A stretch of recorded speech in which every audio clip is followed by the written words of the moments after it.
English made easy.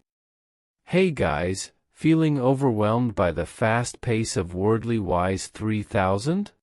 I've been there, too. Welcome to your 40-minute slow listening sanctuary. We've tuned every sentence to the classic slow English standard, giving your brain the perfect window to process and truly master every word. I'm your 1 degree north companion. Ready? Let's begin. Book 4. Lesson 17. You know, sometimes the most profound wisdom isn't found in some stuffy textbook, but in the oldest stories, the ones passed down through generations. Today, we're going to step into a classic East African folktale that's going to challenge our very idea of what justice even is. I know. It sounds completely absurd, right? But just stick with me on this one. This very question is right at the heart of our story. And the answer, well, it's pure genius. It really makes you rethink what it even means to steal something. All right, so our story kicks off in a small East African village. We've got 2 men who live as neighbors, but believe me, their worlds could not be more different. So picture this, on one side, you have the Tajiri. He's a rich man, but he's known for being incredibly stingy. He's enjoying these big, hearty, delicious meals every single night. And then, right next door, you've got the Maskini, a poor man who's just getting by on the simplest food imaginable. And it's this huge difference that really lights the fuse for the whole story. So here's the crime, if you can call it that. Every evening, the Maskini would just sit outside the Tajiri's kitchen. And these wonderful, delicious smells would come wafting through the window. For the poor man, just getting a whiff of that was enough to make his plain old porridge feel like a total feast. Well, one night, the rich guy spots him. He sees the Maskini take this long, deep breath, and this look of pure bliss just washes over his face. And the Tajiri, he is absolutely furious. How dare this poor man steal his smells? So what does he do? He has the Maskini grabbed and thrown in jail. And just like that, the whole matter is brought before the village court. Now, this isn't just any old trial. It's a real test of the community's wisdom, and it all happens in a very, very special place. Okay, so before the trial can even get started, the court has to summon the poor man. And summon isn't just, a casual invite. It's a formal order to appear, and it carries the full weight and authority of the community. And so, there he was, brought from his cell to face his accuser and the village elders, the very people who were about to decide his fate. Now, this is super important. This trial wasn't going to be swayed by who had more money. The elders, who were deeply respected for their wisdom, they pledged to judge the case based only on its merits. That means the actual cold, hard facts of what happened, with no emotion or prejudice involved. That was their promise to everyone, to look right past the rich man's wealth and the poor man's poverty, and to find the real truth of the matter. And get this, it really paints a picture of the setting. They don't go into some stuffy formal building. Nope. They gather under a giant baobab tree. In so many African cultures, the baobab is this sacred spot, a place for community meetings and for justice. It's a living symbol of wisdom. So, after they talk it over, the chief gets ready to address the crowd. Now, this word address, it means more than just giving a speech. It's for a formal, really important declaration. It's kind of like, think about Abraham Lincoln's Gettysburg Address. We call it an address for a reason, right? It's for those big, significant moments. The entire village is there, just waiting. You can probably hear a pin drop. Everyone's holding their breath for the verdict he's about to deliver. All right, so what's the right punishment for stealing a smell? The moment we've been waiting for has finally arrived. And let's not forget what's on the line here. The Tajiri has demanded the Maskini's only real possession, his single goat, as payment for those stolen smells. I mean, this would absolutely ruin the poor man. And then, the chief delivers the verdict: the Tajiri should not be given the goat. However, in the interest of fairness, he should have the right to smell the Maskini's goat whenever he wants. Just let that sink in for a second. I mean, at first that sounds just as ridiculous as the accusation, doesn't it? But buried inside this strange ruling is a really deep and profound wisdom. So, what on earth made this judgment so perfect? Okay, here's where the genius comes in. The elders matched the punishment perfectly to the crime. The so-called theft was of something you can't touch or hold. It's intangible, right? A smell. You can enjoy it, but you can't possess it. So, the payment had to be intangible too. The right to smell the goat is the perfect payment for the pleasure of smelling the food. It's just this beautiful, elegant example of balanced justice, and the entire village got it immediately. They knew it was wise. But wait, there's more. This story is so much richer than just a clever ending. It's actually woven with these amazing layers of culture and language. You know, even the names of our characters are a huge clue. In the Swahili language, Tajiri literally means rich man, and Maskini literally means poor man. This is a classic move in folktales. The characters are named for their roles in the story, representing these bigger ideas about wealth and poverty, and of course, justice. And the wisdom of this story, believe it or not, is even baked right into the language itself. Remember how the Maskini was inhaling the smells? Well, that word comes from a Latin root, halar, which just means to breathe. The prefix in means in. So, what about its opposite? The prefix ex means out. And just like that, you know the meaning of exhale. It's a little thing, but it shows how language itself is built on this kind of elegant balance. So, what's the big takeaway from all this? At its heart, this tale has a message that's just timeless.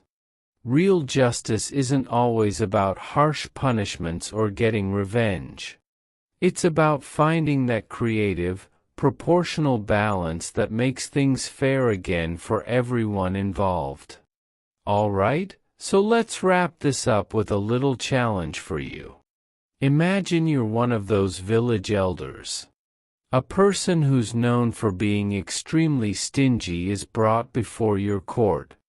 Using at least 3 of the words from our story today, how would you handle the case? What kind of verdict would you come up with?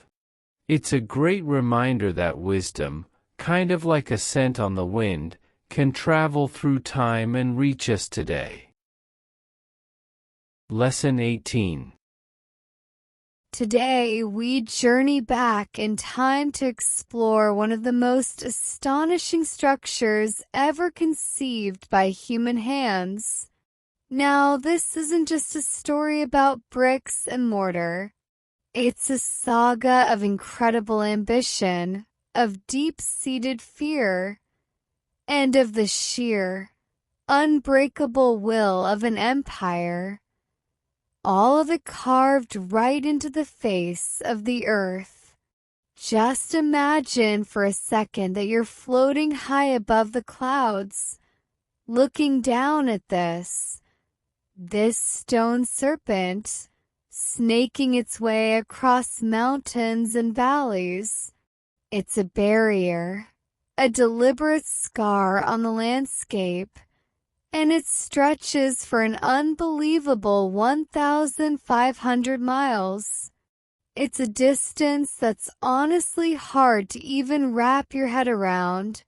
And that, right there, is the crucial question, isn't it? What on earth could motivate a ruler to pour the entire strength, the entire wealth of a nation into a project this massive, especially out here on such a desolate and remote frontier? Why build this wall? Well, to even begin to answer that, we first need the right words. We need the vocabulary to really grasp its sheer scale. You see, the story of the wall is written in its dimensions, and if we learn its language, we can unlock the emperor's grand design. So let's start with this word, vast. It means something of immense, almost unimaginable size. And honestly, it's the perfect word to describe the empire that the first emperor, Shi Huangdi, had just managed to unify. An empire so huge, defending it was a constant, nagging challenge. And this number, this really puts that word vast into perspective. The wall itself covered 1,500 miles. That's not just a big number. It's a physical declaration of an empire's power, a line drawn across the world. Okay, so we've got the mind-boggling length. Now, let's kind of zoom in from its length to its width, or what we call its breadth, because the breadth of this wall is just as impressive. This was no mere line of stone. And what's really cool is how this gives us a human scale. The top of the wall was nearly 20 feet wide. That means 10 people could literally walk side by side, or abreast, right along the top. This thing wasn't just a wall. It was a military highway. Oh, and here's a quick but fascinating little detail our source material points out. While Beijing was the capital city with an L, the emperor's actual government building would be a capital with an OL. A handy way to remember that is to think of the O in the word dome. Okay, language lesson over. Let's get back to that frontier. All right. So now that we have the vocabulary to describe the wall's incredible scale, let's dig into that huge question. Why? Why build it? The story really begins in a time of chaos, with a brand new empire feeling very, very threatened. You see, before the wall, there wasn't a unified China. It was this fractured land of what the text calls petty kingdoms. And that word, petty, says it all, right? They were small, and their concerns were minor. And these local warlords were constantly feuding, locked in these bitter quarrels that just weaken everybody. And this timeline, wow, it really puts it all into perspective. Just look how fast things changed. You have centuries of these petty kingdoms fighting, Then boom, 221 BC. Shi Huangdi takes control of the entire country. And just 7 years later, this monumental project begins. Talk about a dramatic shift from fighting each other to a massive, unified effort. So here's the crucial point. After uniting the country, the emperor's main problem totally flipped. The internal fights were over, but now he had to defend that vast northern frontier, the very edge of his settled land, from external attacks. The threat wasn't from within anymore. It was from the outside. A threat that demanded a grand design. But this wasn't an age of machines. This was an empire of stone and wood, and its greatest projects had to be built by human hands through effort that is just unimaginable to us today. And who provided all this labor? The peasants. Hundreds of thousands of people who worked the soil were conscripted, pretty much forced to leave their farms and their families to make the emperor's vision a reality. They were the engine that built the Great Wall. The human cost here is just staggering. I mean, really think about this. Not only were they forced from their homes, but the wheelbarrow hadn't even been invented yet. Every single block of stone, every piece of timber had to be carried on the workers' backs. The sheer physical toll is almost beyond our comprehension. So, how in the world did they do it? The key word here is utilize. They just made use of whatever was available. This wasn't some uniform, cookie-cutter construction. In the mountains, they utilized stone. In the forests, timber. And out on the flatter plains, they packed earth and sand with twigs to create these solid ramparts. The wall literally adapted to the land it crossed. And it's so important to get this. The Great Wall wasn't just a passive barrier. It was an active military defense system. It was studded with fortresses and watchtowers, all built to house the emperor's soldiers, ready to defend that frontier at a moment's notice. So, what is the ultimate legacy of this incredible feat of engineering and human will? Well, it's much more than just a tourist attraction. It stands as this powerful symbol of what a unified people can achieve, for better or for worse. Ultimately, it all comes down to this one word: ensure. To make certain, every stone was laid. Every fortress was built to ensure the safety and security of this newly unified empire against any threat from the outside. It was the world's largest insurance policy, written in stone. You know, Shi Huangdi did a lot of things. He improved the government, built roads and canals.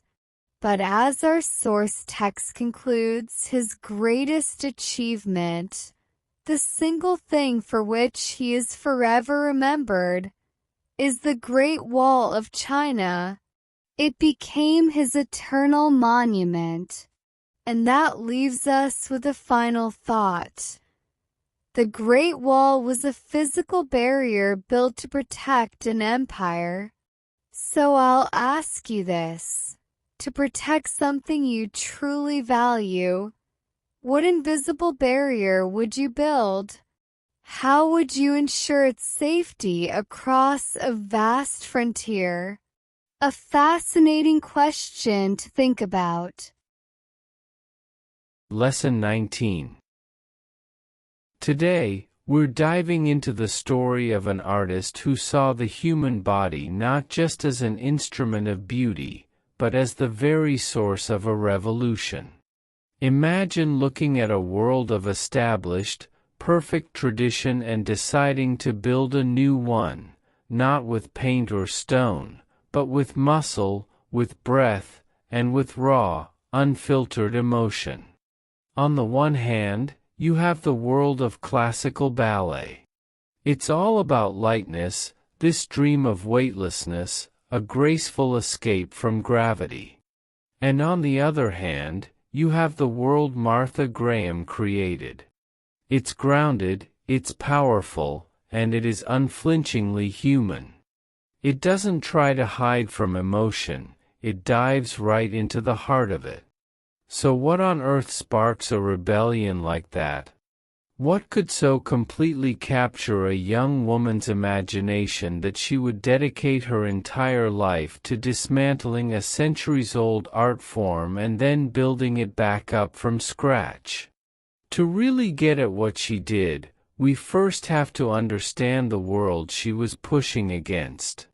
This is truly a tale of two completely different ideas about what dance could and should be.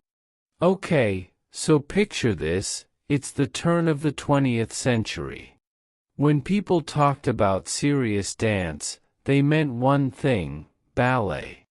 It was an art form that was just steeped in tradition, beautiful for show, but also incredibly rigid.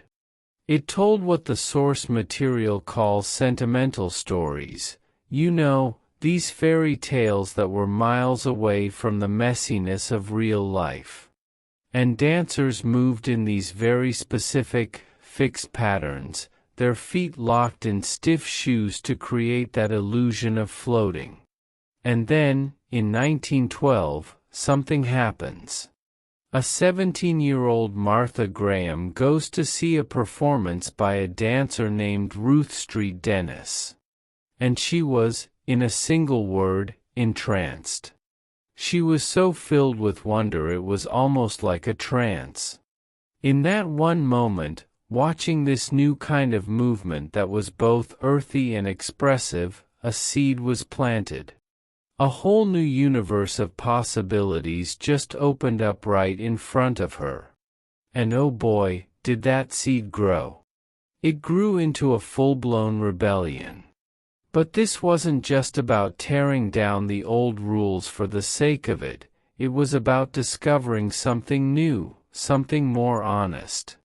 By 1924, Graham was already a successful performer. She was getting applause, she was getting recognized. But she made a choice, she chose to forsake that life, to literally turn her back on the spotlight and focus on teaching and on forging her own completely unique language of dance. I mean, think about that, that's a monumental risk, to just abandon a successful career for an idea that hadn't even been proven yet. So what was this revolutionary idea? Well, it started not by adding things, but by taking them away. Graham's whole method was this great elimination. She decided to strip away everything that was just for decoration, the fancy sets, the fairy tale stories, the restrictive costumes, to get to the raw, beating heart of what dance really is. Graham was on a quest for the essential, the most important, the most necessary parts of her art. And what she found was this radical kind of simplicity. Her stages became bare, her costumes were just simple, flowing fabrics. And here is the part that was truly shocking at the time, she had her dancers perform barefoot, actually feeling the ground, drawing their power right from the earth. Okay, and this is where you can see the huge philosophical shift. Ballet's goal was to hide the effort, right? To create that illusion of being weightless. Graham's technique, which she built around something called contraction and release, did the complete opposite. It was all rooted in the most basic human action there is, breathing. That sharp gasp of fear, the deep hollowing out of your stomach in grief, that became the engine of her dance. It was the source of all its emotional power. So, by creating a new way to move, she actually created a new way to speak. She built this physical vocabulary that could finally explore the inner world, the landscape of the human soul. And with this new, gut-level language, she could tell brand new stories. She turned away from old European fairy tales. Instead, she drew her inspiration from the world around her, the chaos of the human heart, the rituals of Native Americans, the big moments in American history, and even the quiet, intense world of Emily Dickinson's poetry. And here's a fun little language fact for you. The word audition actually comes from the Latin word for, to hear. It's pretty fitting, right? Graham's whole professional journey started when she successfully auditioned for Ruth St. Denis's company. That was the first step in making sure her own unique artistic voice would one day be heard around the world. And that voice started to get stronger, not in some grand theater, but in a small studio. When she finally went back to the stage as a choreographer, she didn't have a huge company. She had a trio of her best students, just 3 dancers. That small group was the very beginning of what would become the world-renowned Martha Graham Dance Company. From those incredibly humble beginnings, she went on to build a legacy that would totally change the landscape of dance forever. It was just a lifetime of relentless creation. I mean, just look at the sheer scope of this timeline. 1912, is entranced by a new vision for dance at age 17.1926, forms her own company with a trio of students. 1969, gives her last public performance at age 74.1991, dies at age 96 while still creating a new work. Her creative drive was just unstoppable. In the end, her rebellion, which started in that small studio, was a total triumph. She became the foremost figure in her field. She was universally recognized not just as a great dancer, but as one of the most important teachers of the entire 20th century.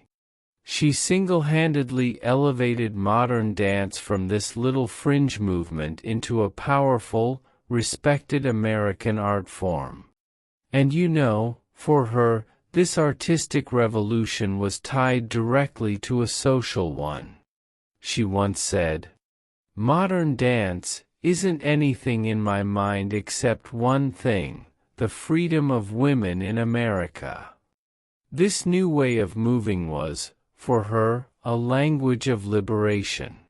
Graham's story is such a powerful reminder that sometimes real creation starts with the brave act of getting rid of things. It makes you ask, right?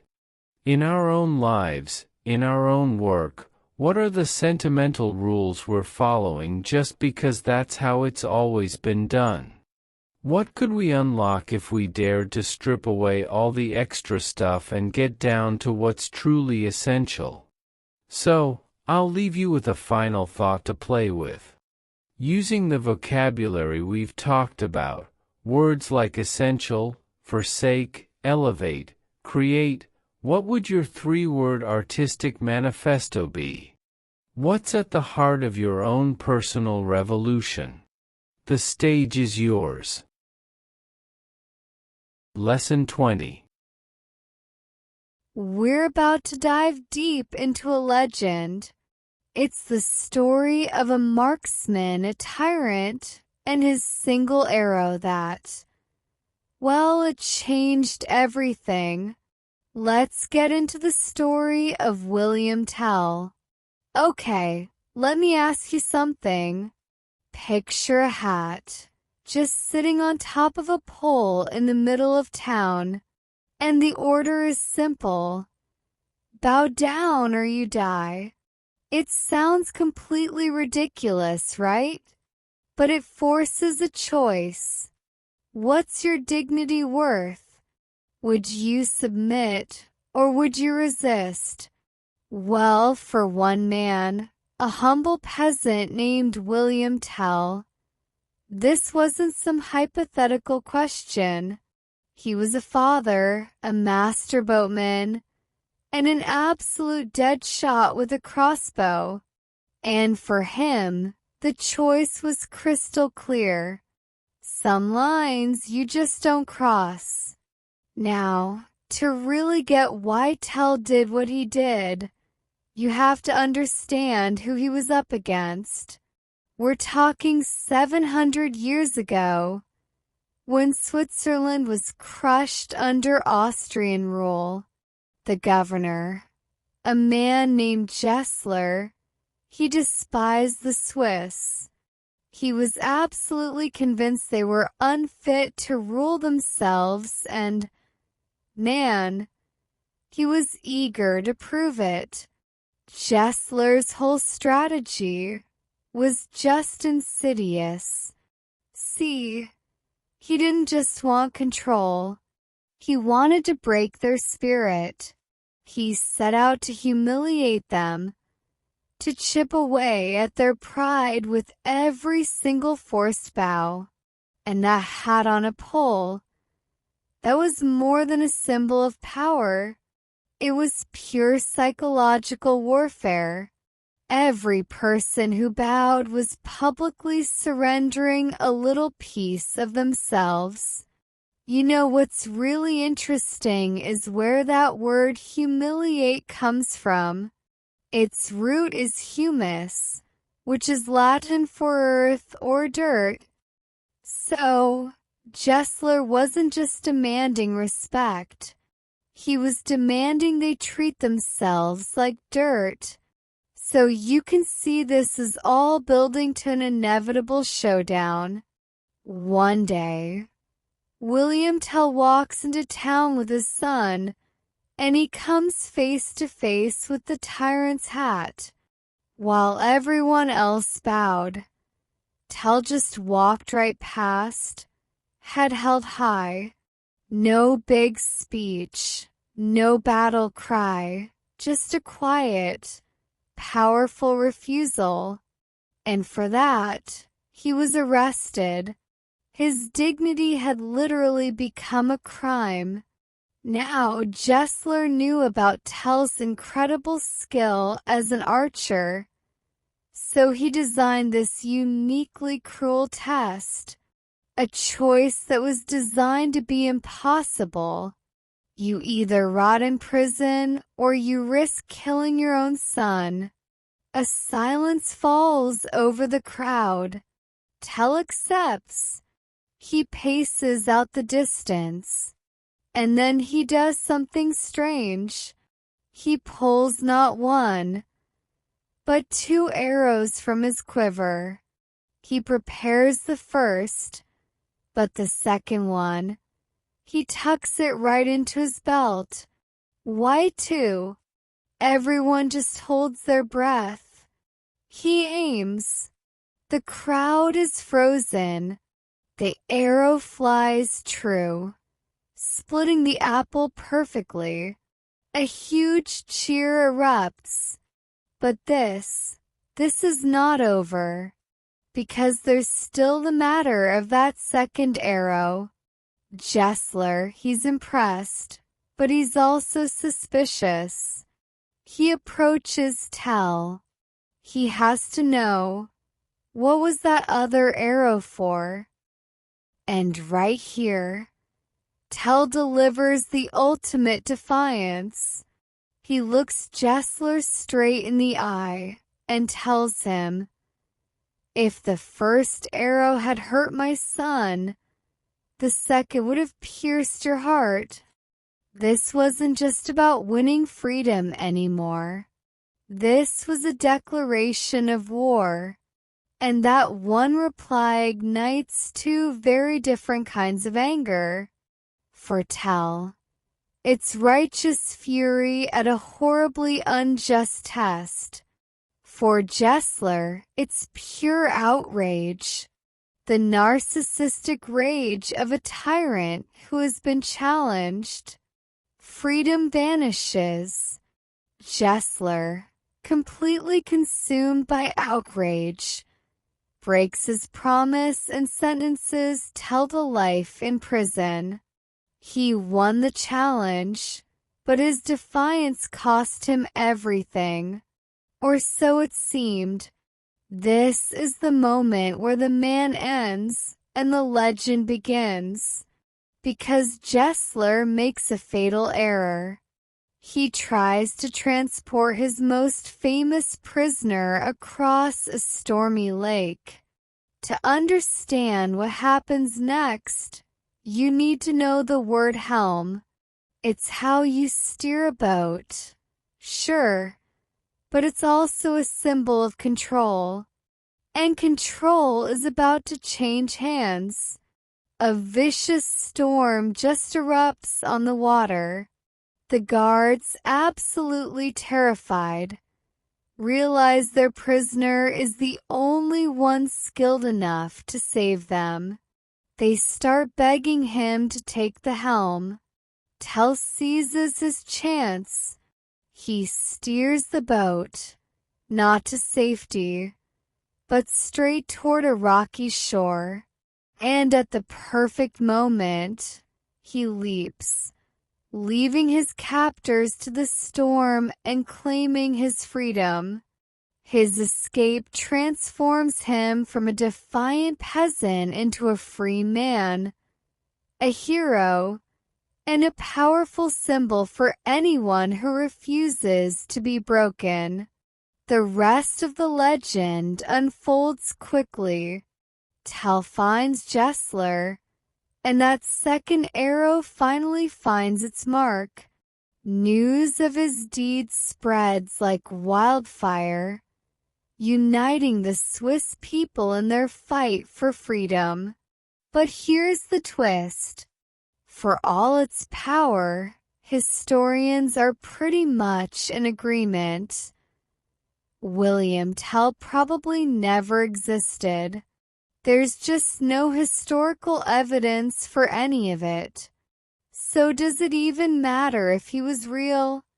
The power of this legend isn't about historical accuracy. William Tell is a potent, enduring symbol of freedom for a whole nation and for the individual. Tell's story shows how a single person's courage can really challenge tyranny. He used his unique skills with a crossbow, with a boat, to fight for something so much bigger than himself. So it makes you think, what's your arrow? What skill do you have that can make a difference? Thanks so much for listening.